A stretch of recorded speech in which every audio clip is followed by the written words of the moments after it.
Welcome back. The Council on American Islamic Relations, or Cair, claims to be a pro-American group fighting for Muslim rights.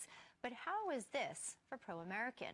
One of the group's executive directors tweeting yesterday, how does one balance being pretty staunchly anti-war while honoring those who died in the military? That's on Memorial Day. She tweeted that. Ryan Morrow is a national security analyst for the Clarion Project, and he says this kind of deception has always been part of Cair's secret strategy. Hard to even read that tweet on a day that is so meaningful for those who sacrifice their lives. What was your reaction, and what do you mean by secret strategy of Cair? Well, it was incredibly offensive, and it's especially offensive to Muslims and non-Muslims that serve in the U.S. military. And that's just one of the several tweets that I wrote about in my article. There's other ones openly questioning whether it's right to honor soldiers that were killed in wars that they disagree with. These officials have a consistent pattern of depicting American soldiers as being the murderers of Muslims, as occupiers. Well, what about the fact that millions of Muslims are now able to vote because of the American soldier? What about the Afghan girls that go to school because of the American soldier? Or the Americans that are helping to search for those Nigerian schoolgirls that are Christian and Muslim right now?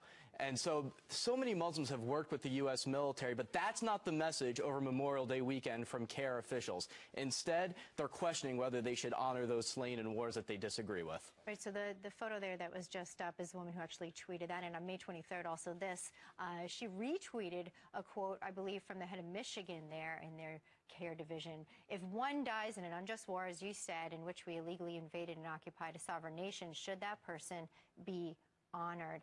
Again, here and in your piece, you talk about even Muslims don't identify with statements like this or that which Cair puts forward, but yet they again and again are seen as this moderate agency. Right, Gallup did a poll where they asked Muslims what organization most represents you.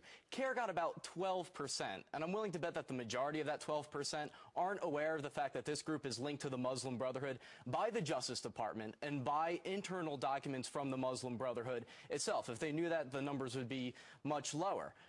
But yet this organization, because they say that they are the voice of the Muslim American community, gets treated as such. Isn't the fact that these individuals who have tweeted this haven't been reprimanded or put on leave or even fired a statement, in fact, by Cair, perhaps the strongest statement on their part, that they are okaying it, giving it a nod?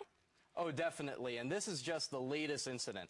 They've endorsed the Muslim Brotherhood. Hamas said all sorts of extremist statements. They don't get fired. They don't get reprimanded. And we've known from the beginning, because the FBI has wiretapped their leaders, talking about using deception in order to influence the media and the public perception of their cause. Ryan Morrow, we want to thank you. The Clarion Project is incredible to read. Thank you. Great cause there. Thanks for